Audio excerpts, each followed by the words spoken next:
हो जाएगी। अब चलो, ये मैं आप लोगों को एक डैशबोर्ड का एग्जांपल लेकर के दिखा रहा हूं। जैसे काफी सारी कंपनी होती है, एसबीआई हो गया, कोटक हो गया, या फिर कोई भी कंपनी है ना, उस कंपनी का एक पूरा सीआरएम होता है, एक डेटाबेस होता है। ये एक तरीके से आप डेटाबेस समझ लो इसको। कोई भी कंपनी है, बोट कंपनी है, तो कितने हेडफोन बिके, कितना ईयरफोन बिका, कितनी घड़ियां बिकी, वो एक सीआरएम में स्टोर होता है, एक डेटाबेस में स्टोर होता है।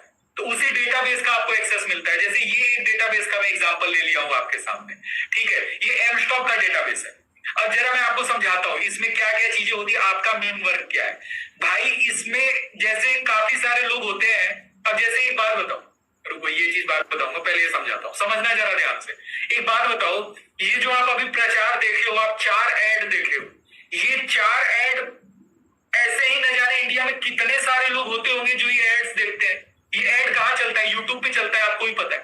तो बहुत सारे लोग ये ऐड देखते हैं।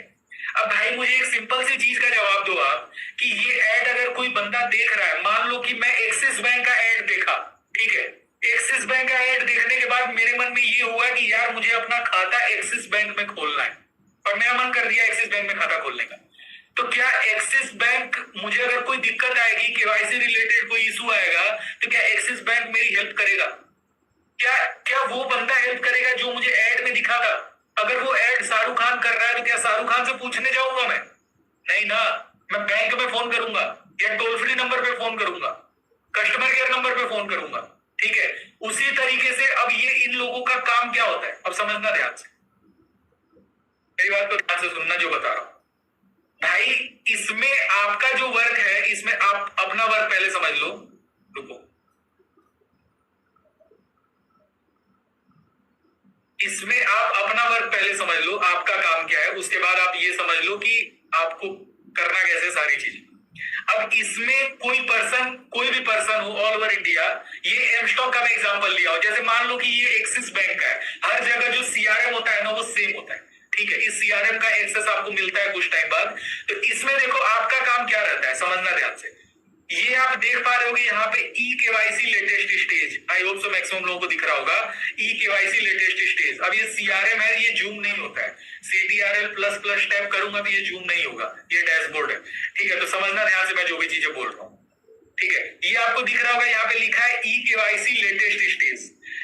आपको केवल ये प्रोसेस कंप्लीट कराना होता है, इससे अलग कोई काम नहीं होता। ये लिखा हुआ है ना ई केवाईसी लेटेस्ट स्टेज, आपको केवल इसको कंप्लीट कराना होता है। जैसे ये रिजेक्ट हुआ है, क्यों रिजेक्ट हुआ है, इसको सही करना आपका काम है। ये मोबाइल स्टेज पे अटका है। मोबाइल स्टेज मतलब जैसे मान लो ये एमस्टॉक का है, तो एमस्टॉक के हिसाब से मैं एग्जांपल आपको समझाता हूँ। मोबाइल स्टेज का मतलब यहाँ पे ये है कि कोई पर्सन अपना अकाउंट क्रिएट करने जा रहा था, और वो मोबाइल नंबर डाला लेकिन ओटीपी नहीं डाला, उसके आगे प्रोसीड नहीं कर पाया, या फिर मोबाइल नंबर डाला, ओटीपी डाला, उसके आगे का प्रोसेस उसको समझ में नहीं आया। एक तो यहाँ पे शो करेगा कि ये बंदा मोबाइल स्टेज पे अटका है, पर आपको इन बंदों के नाम भी दिखते हैं पूरे। जैसे ये देख सकते हो, ये साजिद खान, मोहित कुमार, ये पूरा नाम के साथ पूरी डिटेल दिखती है, ठीक है। अब यहाँ पे देखो, यहाँ पे दिख रहा है पैन स्टेज। पैन स्टेज का मतलब क्या है कि कोई बंदा होगा जो पैन कार्ड उसके पास नहीं होगा, या फिर पैन कार्ड में देखो क्या होता है ना, कि शुरुआत के जो 5 होते हैं वो लेटर होते हैं, उसके बाद 4 नंबर होता है, और आखिरी वाला लेटर होता है। अब मान लो कि किसी का पैन कार्ड है UPCT, और यहाँ पे आई है। अब बंदा इस आई को 1 लिख रहा है, तो ये आप अगर काम कर रहे हो तो आपको ये चीजें सिखाई जाती है, आप समझ जाओगे कि भाई वो आई नहीं होगा, वो 1 नहीं होगा, वो आई लिखा होगा, क्योंकि शुरुआत के 5 तो लेटर होते हैं। तो ये सारी चीजें, छोटी छोटी चीजें आपको समझाई जाती है। तो पैन स्टेज पे या तो ये बंदा अटका है, ये जो बंदा है, ये जिस बंदे की डिटेल खुली हुई है, ये बंदा पैन स्टेज पे अटका हुआ है। तो आपका काम है ये प्रोसेस इसका कंप्लीट कराना, क्लियर कराना। अब ये जैसे ये है अकाउंट ओपन, इसका ये अपने काम का नहीं है। अब जैसे ये email OTP stage, email OTP stage क्या होता है? ईमेल ओटीपी स्टेज का मतलब ये होता है कि ये बंदा मोबाइल नंबर डाला, ओटीपी डाला, ईमेल आईडी डाला, लेकिन इसके ईमेल आईडी पे शायद ओटीपी नहीं गया, इस वजह से ये बंदा उसके आगे प्रोसीड नहीं कर पाया, ठीक है। तो आपका काम क्या है मेरे भाई? ईमेल ओटीपी स्टेज को क्लियर करना, इस बंदे का ईमेल ओटीपी स्टेज कंप्लीट कराना। अब जैसे और मैं थोड़ा आगे चलता हूँ, यहाँ पे देखो क्या क्या लिखा हुआ है। एक और प्रॉब्लम आ गई सामने, आईपीवी स्टेज। आईपीवी स्टेज का क्या मतलब है? In person verification. कई लोग बचपन में दिख रहे होते हैं एकदम आधार कार्ड पे, जितने लोग इस मीटिंग में हो मैक्सिमम लोगों के आधार कार्ड पे फोटो लंगूर जैसी होगी, ठीक है। जब 18 18+ हुए होगे तो पैन कार्ड बना होगा, तो पैन कार्ड में थोड़े जवान दिख रहे हो, पर शायद इस मीटिंग में आप 40 साल की उम्र में बैठे होगे। अभी के टाइम में आपके जो बैंक में जो आपकी फोटो लगी होगी शायद उसमें आप थोड़े और एजेड दिख रहे हो, उम्रदार दिख रहे हो, पर आपकी कोई फोटो देख करके बता नहीं सकता कि आप सेम आदमी हो। आधार कार्ड की फोटो, पैन कार्ड की फोटो और बैंक की फोटो देख के शायद कोई बता ना पाए कि आप सेम इंसान। तो आप जब अपना यहाँ पे पोर्टल क्रिएट करने जाओगे ना तो आप आईपीवी स्टेज पे अटक जाओगे। आप आईपीवी जब अपना अकाउंट बनाने जाओगे तो आईपीवी स्टेज पे अटक जाओगे, क्योंकि आपका आधार कार्ड पैन का ये सारे डॉक्यूमेंट पे फोटो जो होगा वो बिल्कुल फोटो मिसमैच होगा। तो IPv stage, in person verification पे अटक जाओगे आप, ठीक है। अब ये मोबाइल स्टेज बता चुका, पैन स्टेज बता चुका। अब कई सारे लोग सोच रहे होंगे कि सर ये केवल लैपटॉप में खुलेगा या मोबाइल में भी खुलेगा। भाई देखो मैं खुल के बता रहा हूँ, ये मोबाइल में भी खुलता है, लेकिन मोबाइल में आपको जूम इन जूम आउट करना पड़ता है, क्योंकि बहुत बड़ा पेज छोटे से स्क्रीन पे खुलता है तो जल्दी आपको दिखेगा नहीं। तो इसका एक बहुत बढ़िया उपाय इन लोगों ने दे रखा है। यहाँ पे एक डाउनलोड बटन है, ठीक है। इस डाउनलोड बटन पे आप जैसे, एक सेकंड रुको, लॉग इन करता हूँ पहले। हाँ, इस डाउनलोड बटन पे आप जैसे ही टैप करते हो, ये डाउनलोड बटन पे,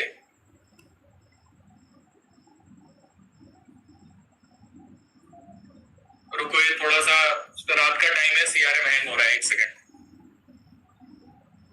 मतलब ये पूरा ना आप एक्सेल फाइल इसका डाउनलोड कर सकते हो, आप पूरा एक्सेल में डाउनलोड हो जाता है। जरा एक बार मैं डाउनलोड करके दिखाता हूँ। ये लो, ये मैं ना स्क्रीन पे मैं इसको डाउनलोड कर रहा हूं। रुको पहले ये जो पट्टी बनी हुई है जरा इसको हटा दूं मैं। हाँ, इसको मैं स्क्रीन पे किस नाम से डाउनलोड कर दूं? आज मंडे है ना, मंडे नाम से सेव कर दे रहा हूं डेस्कटॉप पे, ठीक है, सेव। अब जरा देखना जरा ध्यान से,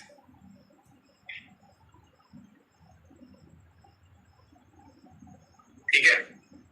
अब इसमें देखो ध्यान से, आपका ये पूरा मतलब डिटेल खुल के इस तरीके से एक्सेल फाइल डाउनलोड हो जाती है।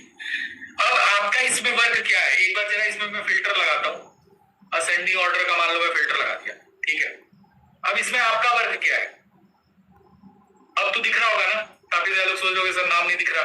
अब देखो आपको यहाँ नाम वाम सब दिख रहा होगा, ठीक है। अब ये देखो आपका काम है ये ई केवाईसी स्टेज वाले काम को कंप्लीट करना।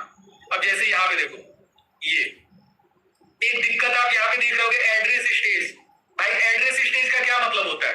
एड्रेस स्टेज का मतलब सिर्फ और सिर्फ ये होता है कि ये पर्सन जो है इसके आधार कार्ड पे अलग एड्रेस होगा और मे बी शायद पैन कार्ड पे अलग एड्रेस होगा। इस वजह से एड्रेस स्टेज में ये बंदा अटक गया, या फिर बैंक डिटेल जो होगी उसमें अलग एड्रेस होगा, इस वजह से एड्रेस स्टेज पे अटकता है, ठीक है। अब आगे चलते हैं जरा, एड्रेस स्टेज के नीचे और कौन कौन सी दिक्कत आती है। Bank stage. बैंक स्टेज क्या होता है कि कई लोग होते हैं जिनके बैंक में नाम होता है, जैसे बैंक में नाम है राहुल और आधार कार्ड में नाम है राहुल यादव, इस केस में बैंक स्टेज पे अटकता है, नेम मिसमैच हो जाता है। अब एक आप देख रहे होगे यहाँ पे नीचे आप देख पा रहे हो डिजी साइन। डिजी साइन का मतलब क्या होता है? जब आप बैंक, इनफैक्ट आप खाता भी अपना खोल रहे हो, बैंक अकाउंट खोल रहे हो, एक्सिस बैंक का खाता खोल रहे हो, तो उस केस में क्या होता है कि आपके आधार कार्ड नंबर पे एक ओटीपी भेजा जाता है। अब अगर आपका आधार कार्ड जो है किसी नंबर से, जिस नंबर से लिंक है वो नंबर बंद हो गया है, तो ओटीपी थोड़ी जा पाएगा, ओटीपी तो जाएगा ही नहीं। तो यहाँ पे शो करेगा कि भाई ये बंदा डिजी साइन स्टेज पे अटका हुआ है, ठीक है। तो ये सारे डिजी साइन वाले जितने लोग अटके ऑल ओवर इंडिया, वो सारे सामने आ जाएंगे। ये जो पूरा डेटा जो है ना, ये पूरा डेटा 1-2 दिन 3 दिन पुराना है, ठीक है। आप पूरा साल भर तक का डेटा निकाल सकते हो यहाँ से। अब जैसे ये देखो ईमेल ओटीपी स्टेज, ये आई होप सो मैक्सिमम को समझ में आ रहा होगा। ईमेल ओटीपी स्टेज का मतलब होता है कि ईमेल आईडी पे बंदे के ओटीपी नहीं जा रहा, ठीक है। तो सॉल्यूशन भी अभी बताऊंगा, रुको। आईपीवी स्टेज बता चुका हूं मैं, ये देखो ये ईमेल के जस्ट नीचे कुछ ही लोगों का आईपीवी पे अटकता है। उसके बाद मोबाइल स्टेज, मोबाइल नंबर डाले लेकिन ओटीपी नहीं डाल पाए, मोबाइल नंबर पे शायद ओटीपी नहीं आया।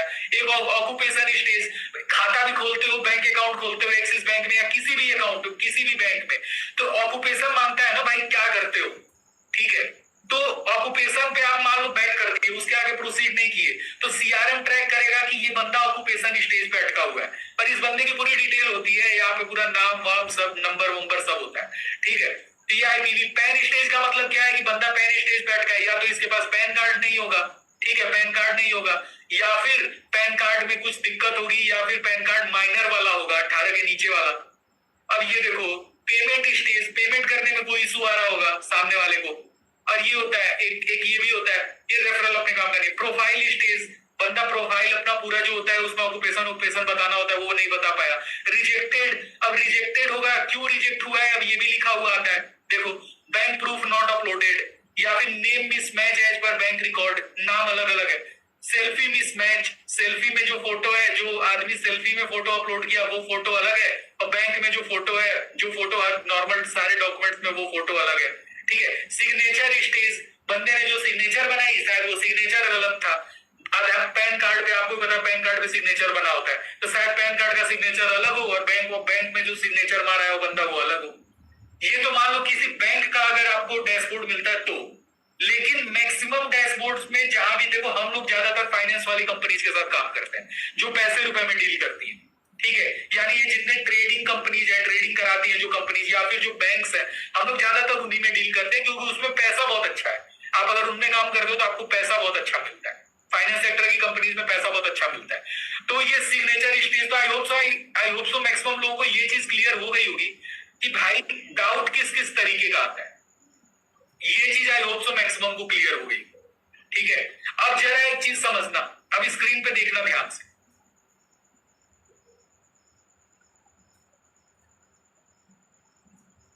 रुको एक second.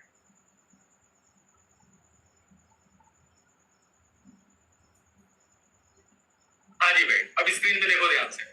Things you need to learn, अब यहाँ पे तुमको क्या क्या सीखना पड़ेगा। सबसे पहली चीज मेरे भाई जो तुमको यहाँ सीखना पड़ेगा वो ये है कि एड्रेस स्टेज को कैसे क्लियर करना है।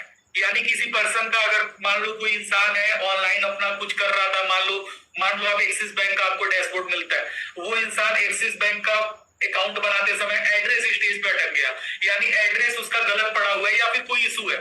ठीक है, आधार कार्ड पे कुछ अलग एड्रेस है, पैन पे अलग है, तो इस प्रॉब्लम को सॉल्व कैसे करना है ये सीखोगे। बैंक स्टेज में क्या है भाई, बता चुका हूं। बैंक में क्या होता है कि नाम अलग है, बैंक में नाम है राहुल और आधार कार्ड पे नाम है राहुल यादव, तो बैंक स्टेज पे अटकता है। डीजी साइन मतलब आधार कार्ड नंबर डाले, ओटीपी नहीं डाल पाए। चीजों को रिलेट कर पा रहे होगे आप लोग, कभी भी ऑनलाइन अकाउंट वगैरह ओपन किए होगे आप, एक्सिस बैंक या कोई भी ऑनलाइन अकाउंट आप जाते हो ओपन कराने, तो आधार कार्ड पे ओटीपी जाता है। अब अगर ओटीपी नहीं डाल पाया तो वहीं पे आपका अटका रहेगा। और एक चीज और नोटिस की होगी कि आप अगर मान लो किसी बैंक में अपना खाता खुलाने गए और आप एक मान लो ओटीपी स्टेज या डिजी साइन स्टेज पर अटक गए, तो आपको 3-4 दिन 10 दिन महीनों तक ये मैसेज आता है कि अपना डिजी साइन वाला प्रोसेस कंप्लीट कर लीजिए। बैंक वाले मैसेज करते हैं। कहां से उनको इतनी डिटेल मिल जाती है? आपकी सीआरएम से मिलती है भाई, और कहां से मिलती है? ठीक है, तो डीजी साइन स्टेज अटका होता है। डीजी साइन स्टेज आपको क्लियर करना होता है। Email OTP stage, email OTP में क्या होता है कि बंदा ईमेल आईडी डाला, ओटीपी जो गया होगा वो ओटीपी शायद स्पैम में चला गया होगा, बहुत बार स्पैम फोल्डर में चला जाता है कोई मैसेज आता है तो ये चीज बताना होता है। अब एक्सचेंज स्टेज, ये खैर ज्यादा मतलब बहुत कम लोगों का आता है, बताऊंगा जो भी टाइम वेस्ट होगा। IPv stage, in person verification, Aadhaar card पे फोटो अलग है, बैंक पे अलग है, जो आपने सेल्फी अपलोड की उस पे फोटो अलग है, तो आईपीवी स्टेज पर अटक जाएगा। Mobile OTP stage, mobile number डाले ओटीपी नहीं डाल पाए। नेम मिसमैच, आधार कार्ड पे नाम अलग है, बैंक पे नाम अलग है, पैन पे नाम अलग है, उस केस में नेम मिसमैच आता है। पैन स्टेज, पैन स्टेज में यही होता है, बंदा आई की जगह 1 लिख रहा होता है, ओ की जगह 0 लिख रहा होता है, यही सब दिक्कत आती है। पेंडिंग फॉर अप्रूवल, अब ये पेंडिंग फॉर अप्रूवल मतलब कि सारा काम बंदे का हो रखा है, आपको केवल अप्रूव करना है। सेल्फी स्टेज, बंदे ने जो सेल्फी अपलोड करी, शायद उसने चश्मा पहन के फोटो अपलोड कर दिया, या टोपी पहन के अपलोड कर दिया, स्कार्फ डाल के अपलोड कर दिया, या फिर चेहरे पे आंख के नीचे डार्क सर्कल्स बन रहे हो। नॉर्मल नेचुरल डार्क सर्कल की बात नहीं कर रहा, आंख के नीचे क्या पता परछाई बन रही हो, तो सेल्फी स्टेज पे अटकता है। सिग्नेचर स्टेज, पैन कार्ड पे जो सिग्नेचर है, बंदे ने बैंक में वो सिग्नेचर ना मारा और नहीं मारा होगा, या फिर जो बैंक में सिग्नेचर है वो उसने पोर्टल क्रिएट करते समय सिग्नेचर नहीं मारा होगा, ऐसा कुछ इशू होगा तो सिग्नेचर स्टेज पे अटकता है। ठीक है, या फिर सिग्नेचर में नाम लिखना था, बंदे ने सिग्नेचर की जगह पे कुछ या तो कुछ अपलोड ही नहीं करा, या कोई ब्लैंक सा पेपर अपलोड कर दिया, तो सिग्नेचर वो फेच नहीं कर पाता जो एआई होता है। ठीक है, तो ये सारे प्रॉब्लम्स होते हैं जिसका आपको सॉल्यूशन यहाँ सीखना है, जो आपको मैं बताऊंगा प्रॉपर। अभी बात बताओ, अगर इन सारी चीजों का मैं तुमको लिखा दूं कॉपी में, समझना मेरी बात ध्यान से, अगर ये सारी दिक्कत कॉपी में, एक तरफ बीमारी और बीमारी के सामने इलाज, यानी एक तरफ सारी दिक्कत और उस दिक्कत